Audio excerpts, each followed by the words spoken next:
కాగార్ యుద్ధాన్ని వెంటనే నిలిపివేయాలి. అడవులలో ఖనిజ సంపదను కార్పొరేట్ కంపెనీలకు దోచిపెట్టడం నిలిపివేయాలి. ఆదివాసీ హక్కుల పోరాట సంఘీభావ వేదిక కన్వీనర్ కోళ్ల నవజ్యోతి, దాచేపల్లి జూనియర్ కళాశాల అభివృద్ధి committee chairman Telanakula Satyanarayana, Duggi Nageswara Rao today TV ప్రతినిధి. పల్నాడు జిల్లా గురజాల నియోజకవర్గం దాచేపల్లి మండల కేంద్రంలోని పెన్షనర్స్ హాల్లో ఆదివాసీ హక్కుల పోరాట సంఘీభావ వేదిక ఆధ్వర్యంలో ఎవరి ఈ ఆదివాసులు, వారిని కేంద్ర ప్రభుత్వం ఎందుకు చంపుతుంది అనే కరపత్రంపై చర్చాగోష్ఠి కార్యక్రమం మంగళవారం జరిగింది. ఈ కార్యక్రమానికి ఉమ్మడి గుంటూరు జిల్లా ఆదివాసీ హక్కుల పోరాట సంఘీభావ వేదిక కన్వీనర్ కోలా నవజ్యోతి అధ్యక్షత వహించారు.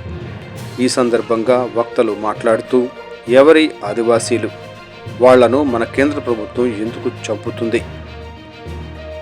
కరపత్రంపై దాచేపల్లి మండల పెన్షనర్స్ హాల్లో జరిగిన చర్చాగోష్ఠిలో పాల్గొన్న దాచేపల్లి జూనియర్ కళాశాల అభివృద్ధి కమిటీ చైర్మన్ తెలనాకుల సత్యనారాయణ మాట్లాడుతూ పర్యావరణ హితులైన ఆదివాసీలపై మోడీ, అమిత్ షా ప్రభుత్వం చేస్తున్న కాగారు యుద్ధాన్ని వెంటనే నిలిపివేయాలని డిమాండ్ చేశారు.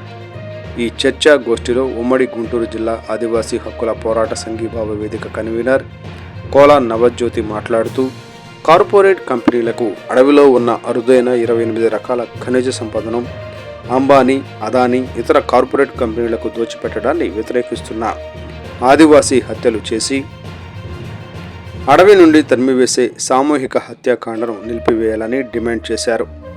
చర్చాగోష్ఠి అనంతరం కరపత్రాలను ఆవిష్కరణ చేశారు.